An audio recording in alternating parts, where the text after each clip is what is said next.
112572, State of Kansas v. Taylor Arnett.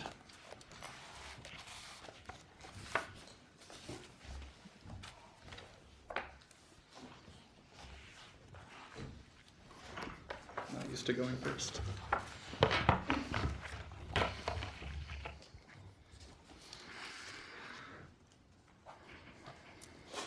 May it please the court, your honors, for the Wyandotte County District Attorney's Office, Ethan Ziff Sigler, I'd like to reserve 2 minutes for rebuttal. 2 minutes is granted. Thank you. A brief synopsis of this case. The defendant in this case was one of 3 co-defendants involved in a minor conspiracy. Her boyfriend and one other individual got together and robbed a house for about $50,000 worth of cash and jewelry. The defendant in this case's contribution was that she lent her boyfriend a car and stated that she knew at the time he was going to, in her words, hit a lick, which she took to mean commit a burglary. She was charged with conspiracy to commit burglary. She pled guilty to that count. She was sentenced to probation, and a restitution hearing, or at sentencing, restitution was taken up. The amount of restitution was in dispute, though neither party disputed that she would have to pay some amount of restitution. She asked that her restitution be limited to $200.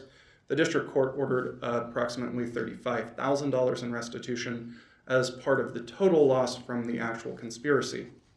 This case was appealed to the Kansas Court of Appeals, where the where the parties argued that whether a restitution order is constitutional, whether a restitution order violates Apprendi, and whether restitution in this case was supported by substantial competent evidence.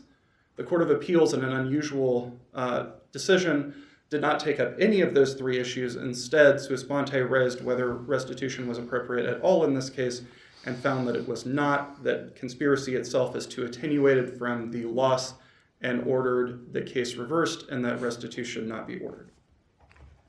They actually said that this crime wasn't the cause of the loss. Correct. Is why this conviction did not support the restitution. Correct. That is what the Court of Appeals found. The state then petitioned for review to this court, and it was granted. Counselor, let me just pursue that just a little bit while we're there. She could have been charged as an aider and abettor for the burglary and theft. That is correct, Your Honor. Okay.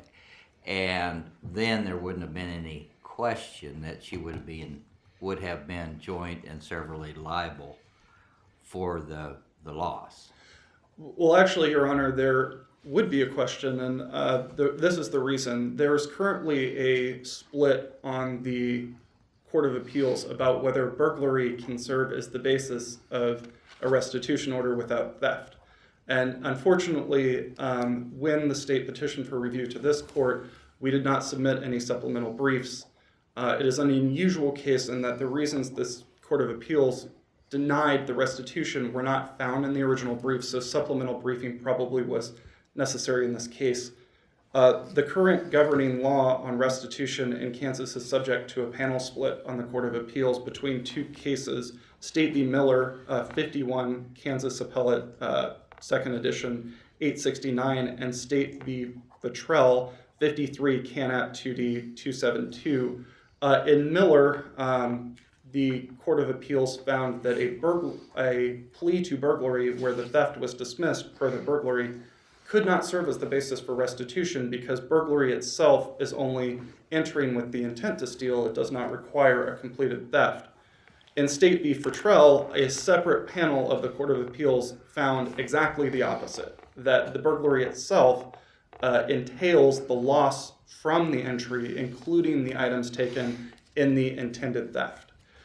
So Kansas currently facing, so in answer to your question, Justice Johnson, we actually don't know if she had been charged as an aider or abettor, whether it was legally appropriate to order a restitution. If she was not convicted of the theft. Correct, Your Honor. That wouldn't have been any question. Correct.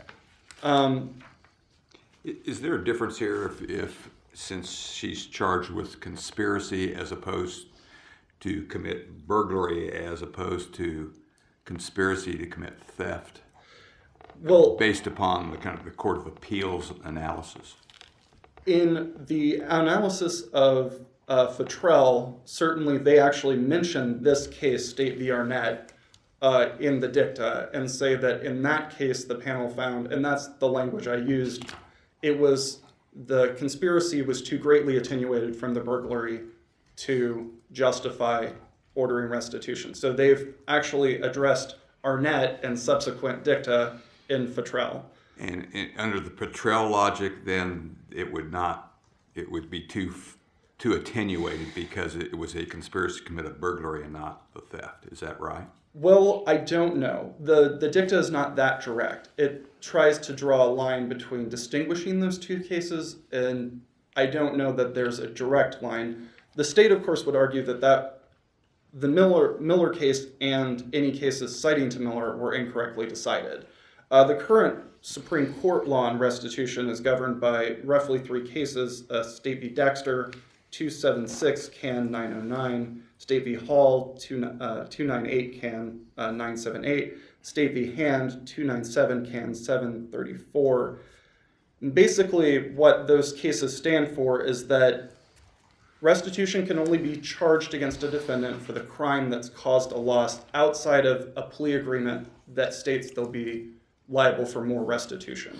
The parties can contractually basically obligate a defendant to pay more by the terms of the plea agreement, but outside of that, the defendant can only be ordered to pay restitution for the crimes causing loss. State v. Hall. Counselor, that's not just case law. That's what 216607C2 says. Correct. It says pay reparation and restitution to the degree party for the damage or loss caused by the defendant's crime. Correct. And I agree that that's what the statute says, and that's the direct plain language interpretation.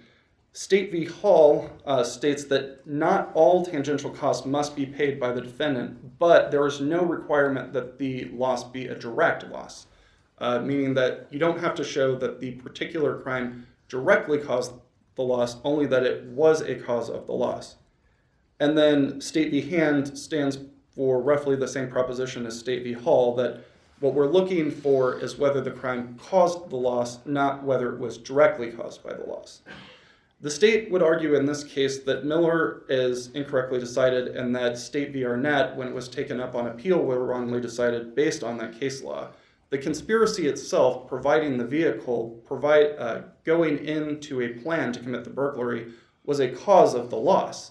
The fact that the conspiracy can, by law, end before the crime is completed doesn't stop the fact that when the crime was carried out, that conspiracy contributed to and caused a loss to the victim. I would also say that in this case, we're faced with an interesting question because this was never raised in the district court. The defendant never actually challenged whether or not restitution could be ordered in the district court. And the state, before we even get into the merits of whether it could be ordered in a conspiracy, the state would argue that in this case, in particular, the restitution order should be affirmed because the defendant never challenged it. The defendant only challenged the amount that she was responsible for. She did not challenge the fact that she should be liable for the loss in particular, and the state would argue that she acquiesced to the loss by not raising this in the district court. And the fact that it's been reversed basically without any claim by the defendant that it should be reversed because of the fact it was unrelated to the loss, means that she should have waived or forfeited this argument on appeal. How do the arguments proceed at the Court of Appeals? I've looked at the brief. The issue that's raised and what they dealt with wasn't ever raised in the brief at all. It was only a kind of a sufficiency of the evidence that there was no evidence to support the amount that was ordered was the only question. Did you, when it was presented to the Court of Appeals, was this argument raised regarding causation? I don't know. I was not the attorney of record at the time, and I don't... I'm just wondering how out of the clear blue this came. And I know there was a 609 letter that referenced Miller that was a part of the Court of Appeals case, but 609 letters can't raise issues.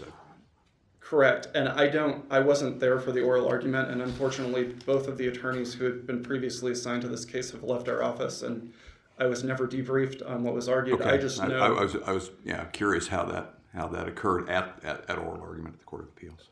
And I'm sorry, Your Honor, I just don't know the answer to that. Is there a problem here, getting back to the causation and the chain of events here, that conspiracy doesn't require in this case, a conspiracy to commit a burglary, a conviction of burglary? There's no proof beyond a reasonable doubt that the burglary occurred. And what if the co-defendants were acquitted or never pled to the charge? Is there a problem with holding her accountable for a crime that was never proven?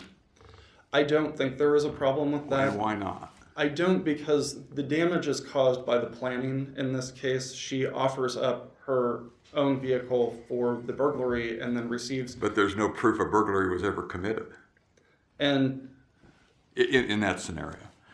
correct. I think in this case, because part of what ended up coming out was that she then received benefit from the crime. She received $200 from her co-defendants. I would say there is a direct connection in this case. But this is actually the problem that's being brought up in Miller, is that a burglary only requires the entry with intent. It doesn't actually require you to grab or take anything. You could walk in the door with the intent to steal something and then turn around and walk out, and you still committed burglary, but you haven't caused a loss. So this is the entire issue that's coming up with Miller. Well, counsel, what is the burden of proof that the state bears, or what's the burden of proof that you're proposing, at least, that the state bears to prevail on a restitution motion? Well, I would say that it's substantial competent evidence. Well, that would be an appellate standard of review, right? What is the actual burden in the district court that the state would need to meet in order to prevail on a motion for restitution? And I apologize because I don't think I'm in the best position to answer that right now. It would be similar to I would say it would be similar. That's the nut of this case, isn't it? I would say it would be similar to a finding for the use of a firearm in the facts that are alleged in the plea, at the time of the plea. I think if the facts alleged at the time of the plea support a finding that there was a loss. Well, we have a pretty robust body of law on causation in the civil tort realm. Is it analogous to that, or is it some different burden of proof or definition of causation? Well, if it were a civil burden, it would most likely be preponderance of the evidence, and it goes back to the issue of whether or Then not. you would have to show legal causation as well as cause and fact. Correct. And there's going to be some issue with whether or not the restitution itself is a punishment, or if it's just trying to put the victim back to whole, because if it is a punishment, then obviously the standard of proof is going to be higher than if it's simply a collateral consequence, then it could be a lower standard of proof. But yes, we'd still have to prove some level of causation.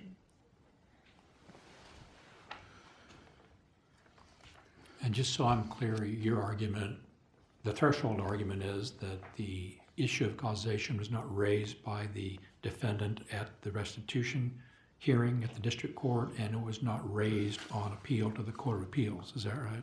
Correct, Your Honor. That would be the place I would start, is that this is, in this particular case, the issue of causation and the issue of her liability for the restitution was never raised before. It was never placed before the court. So I would say that it's just not properly preserved. It was not properly decided for that reason.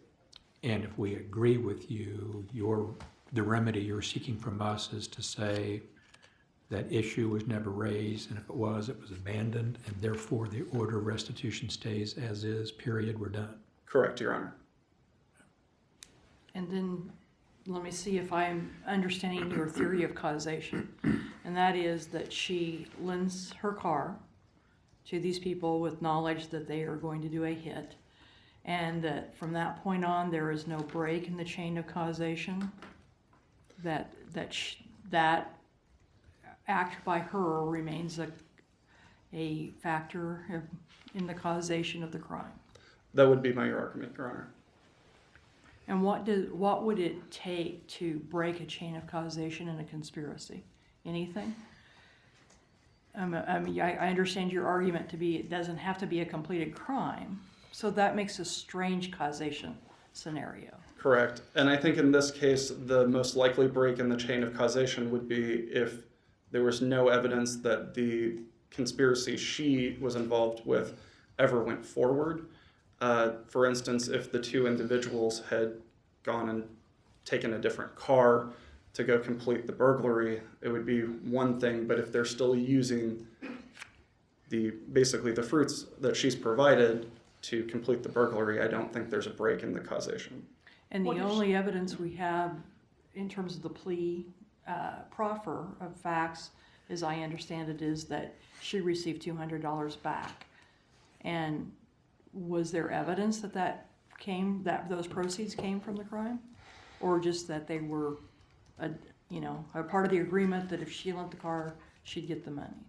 I don't know that there was direct evidence that they were proceeds of the crime or just a repayment for the service. I don't know the answer to that, Your Honor. Car rental fee. So what was the proof of the crime that caused what was the proof that there actually was a loss incurred by a victim? And I don't know, Your Honor.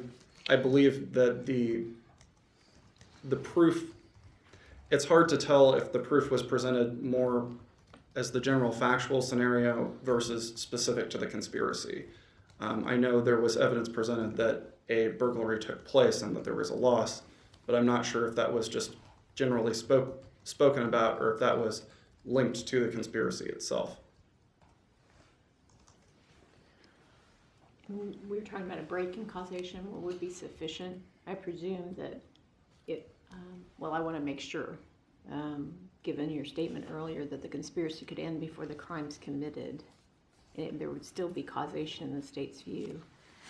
That is what you said earlier, right? So what if the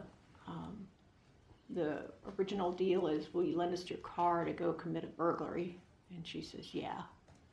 And then they decide that they're also going to go kill somebody while they're out. And there are damages that flow from that murder somehow. Is she stuck for that as well, in the state's view? I don't believe so. Okay, so them deciding there's a different goal for the use of the car is enough. Just having listened to your scenario, I believe it probably would be. Okay. In my What view. if they did something more minor? Would it matter?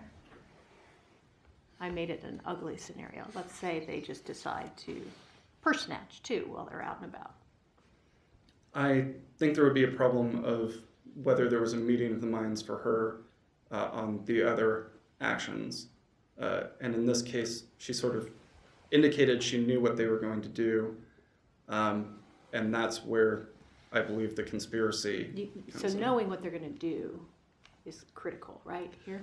I believe so. Yeah, okay.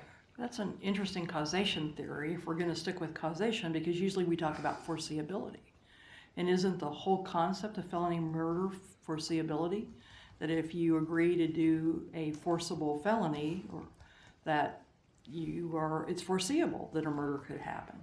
So you would depart from that kind of thinking? I don't. And as one of those things, as it comes out of your mouth, you kind of realize what you're saying. I think the difference is if the plan is for a burglary and during that violent felony a murder is committed, I think it's one issue. If you are lending your car for a burglary and instead of the burglary they decide, they say, well, they had already planned on a different murder. I don't know if that's off the top of my head, and I don't want to make Kansas case law off that, but off the top of my head, I don't know if that's a sufficient foreseeability that they say they're going to use the car for one thing and use it for a totally different intended consequence versus something that happens during the course of the one intended event. Any more questions? Thank you, counsel. Thank you, Your Honor.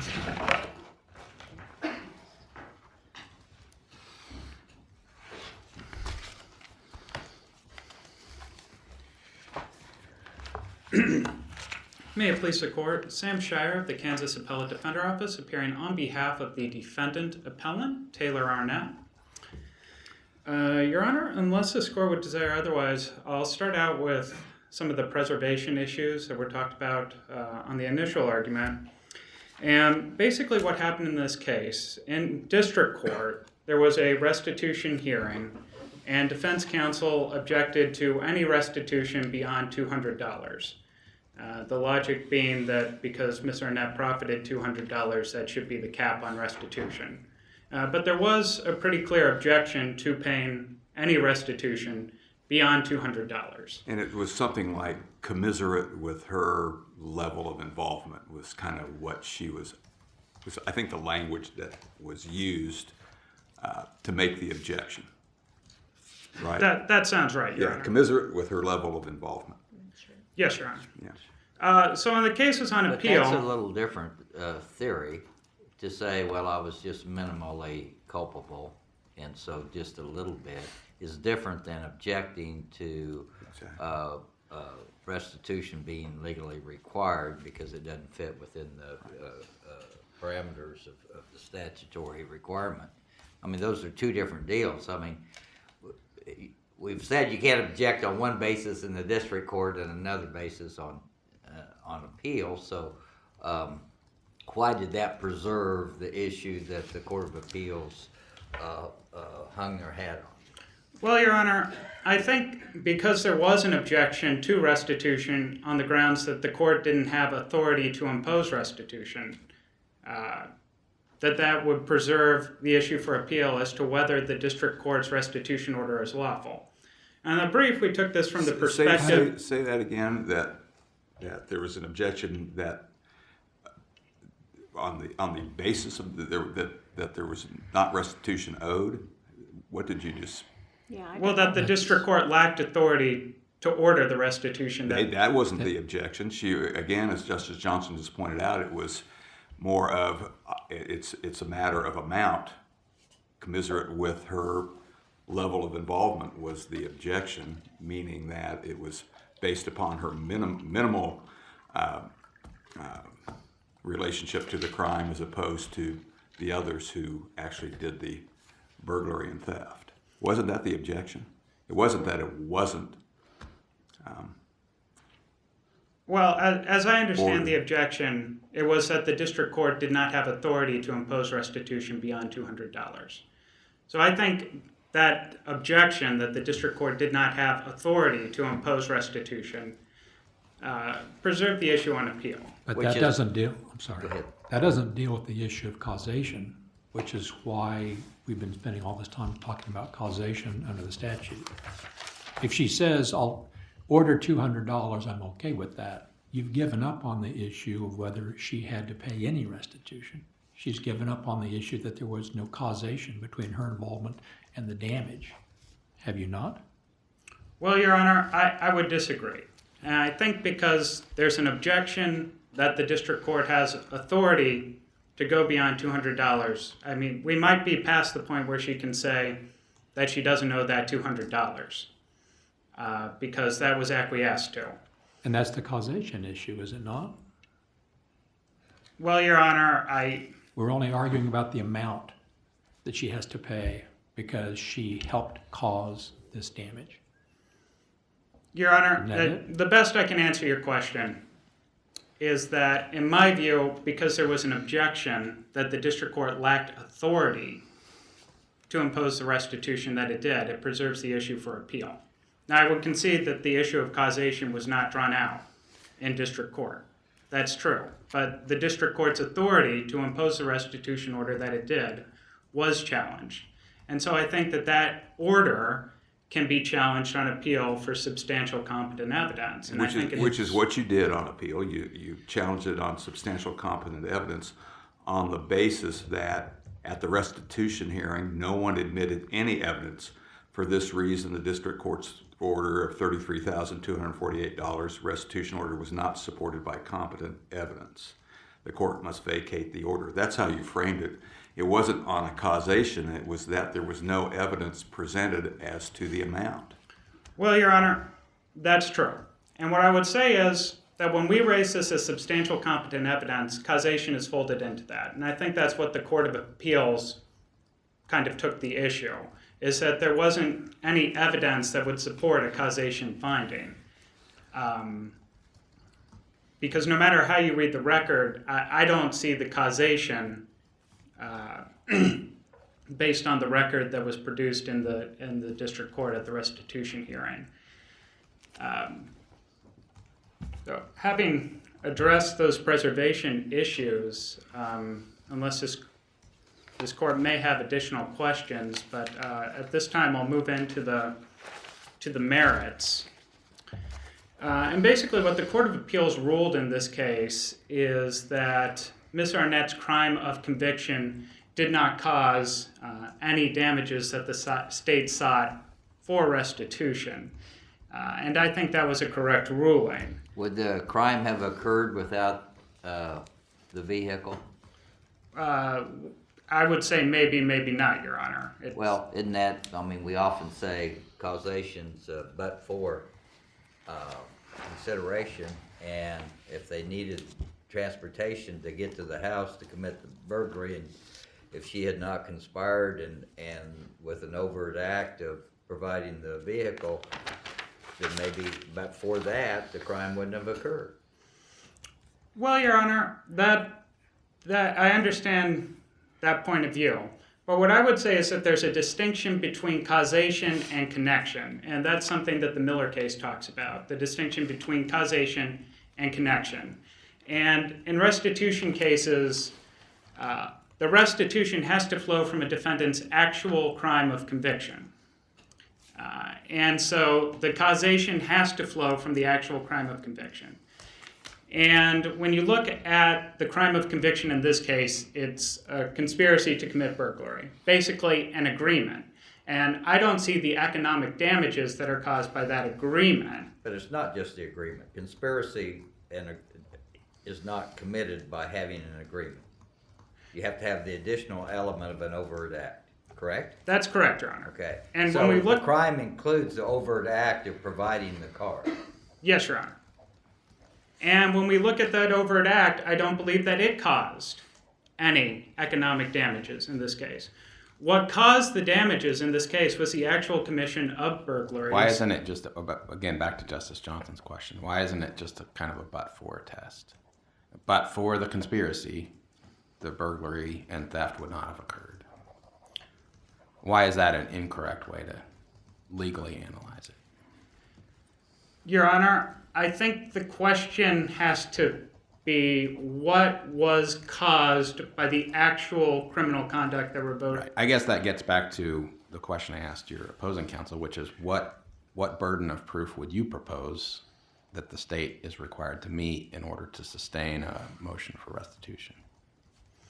Well, I think that they would have to produce a record, number one, which going back to the initial brief, that was essentially the argument made. And number two, I think it would have to show that the damages flowed from the actual crime of conviction. So it's not where we can't use our the law of causation as it exists in the civil realm. It's something greater than sort of civil causation. Well, I would say so, Your Honor. And the reason I would say that is because when you think about what criminal restitution is, basically it's a procedure that allows a judge to enter a civil judgment against somebody because they committed tortious actions. And this can all be done totally apart from any civil jury trial system. And I would submit the only reason that that can happen is because you have a criminal conviction. So when we start getting far away from the actual criminal conviction. But I agree with you. You just said that the basic purpose is it's like imposing a civil judgment. And given that, why wouldn't we treat this like, as I said earlier, just analogous to our robust body of law on civil causation? Why wouldn't that apply? That's what I'm struggling with. Well, Your Honor, there are two possible answers to that. And the first being that in Futrell, this case was discussed, and it was, in that panel's view, there was just too much attenuation between a conspiracy and subsequently committed burglaries. So it could be that there's just too much attenuation. But my primary answer would be that you have to look at the crime that immediately caused the damages. And the crime that immediately caused the damages in this case wasn't a conspiracy. It was a theft offense and burglary offenses. And so the restitution had to be tied to convictions to those offenses, which don't exist in this particular case. Why are they an efficient intervening cause? When you set in motion, back in law school, your tort examinations where they have all these things and the fox catches on fire and runs across the road. Once you set in motion a set of events, then you have culpability until you either go beyond foreseeability or you get an efficient intervening cause. And what would be the cutoff in this case if you conspired to lend a car to commit a residential burglary and theft? Why wouldn't that set the whole thing in motion without a cutoff on causation? You understand what I'm saying to you? Yes, Your Honor, I do understand. And my answer would be that I think when a court is imposing restitution, it has to look at the actual crime and what kind of conduct is caused by the actual crime. And that's my question. Why is, if you've conspired to commit a theft, why is the theft an efficient intervening cause that cuts off your culpability? I don't know. I mean, that's where I'm having trouble with the concept that you have to be charged with a specific crime. I guess my answer, Your Honor, would be that it cuts it off because the immediate crime of burglary is what causes it. And the immediate crime of theft is what causes it. And without those convictions, we don't even know that there is a burglary. We don't even know that there is a theft. Because those crimes of conviction or those crimes of non-conviction would be the cause, I think that those would have to be the convictions that would be needed to support the restitution order that was made in this case. Conviction of her. Conviction of her? Pardon me, Your Honor? Conviction of her or of the others that were involved in conspiracy? Because I thought your opposing counsel said that there was record made that these crimes actually occurred. Well, Your Honor, it's my understanding that there were convictions the co-defendants were convicted. Right. That's my understanding. Okay. I mean, in this particular case, that hasn't been established, that there was an actual burglary, that there was an actual theft. All that's really established is that there was a plea to conspiracy to commit burglary. Why do I you wanted need to- it? Go ahead. Sorry, I wanted to go back to your argument about a minute ago in which you said there has to be loss immediately caused by the defendant's crime. And I think there was also an argument that was addressed by some Court of Appeals panel that they rejected, which said by defense counsel that it has to be directly caused by the defendant's crime. And I'm not finding that language in the statute. The statute, as you know, says make reparation for the damage or loss caused by the defendant's crime. So I know what your position is, but I'm asking you, how do we get beyond the plain language of the statute? Your Honor, when I said immediately caused, I suppose what I meant was caused. What I'm arguing here is that there's no cause. And I think that you're correct in reciting the statutory language and in case law that, I can't get around the fact that this court's case law is that there doesn't need to be direct causation. I think that's pretty clear cut. But I don't think in this case there is causation. So that's why I would argue that there's no valid restitution order. I see that I'm running low on time, and if I could just wrap up, if this court does not agree with the Court of Appeals' findings in this case, I don't think that it's appropriate just to send this case back down to the district court. Because there are additional issues raised in the brief, I think a remand back down to the Court of Appeals would be the more appropriate action to take. But again, it would be my hope that this court would affirm the Court of Appeals. I don't know that we ever got an answer to Justice Steele's question about what you think the burden of proof was on this. In other words, if we would assume, well, let's just ask, is there a preponderance of the evidence burden on the state? Or is it beyond a reasonable doubt that they have to prove for the restitution causation as well as amounts? Your Honor, as I understand case law, all that's really required is that there has to be evidence and there has to be some defensible finding by the district court. I think the terminology is a defensible figure. And we did raise right to jury trial issues that are not before this court because they weren't decided by the Court of Appeals. I think that raises constitutional concerns, but I think that that's basically the standard of proof, that there has to be some evidence and that what the court does with that evidence has to be defensible. That's my understanding of this court's case law. And I just want to get a clarification from you on this, Mr. Shire. You cite to Miller for authority, and that basically holds for the proposition that causation cannot be linked to a burglary, solely to a burglary, if the theft case is dismissed, because it's the theft that causes the loss.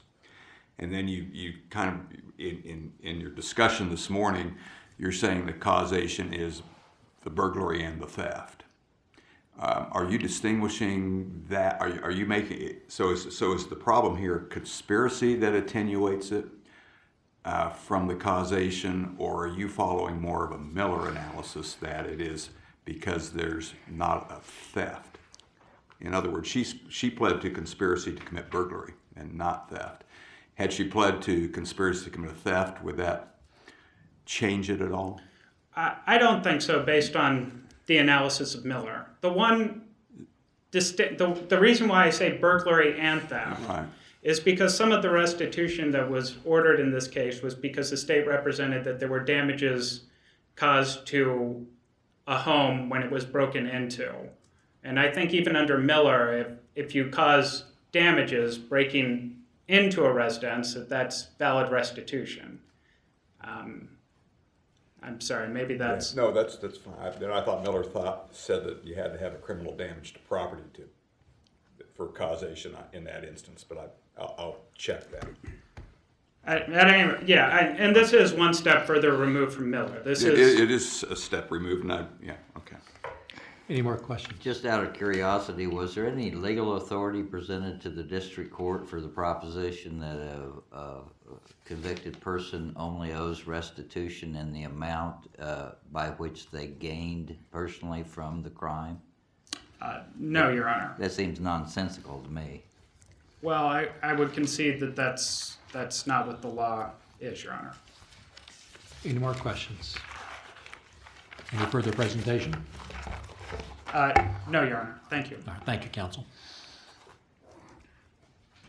You're reserved 2 minutes for rebuttal.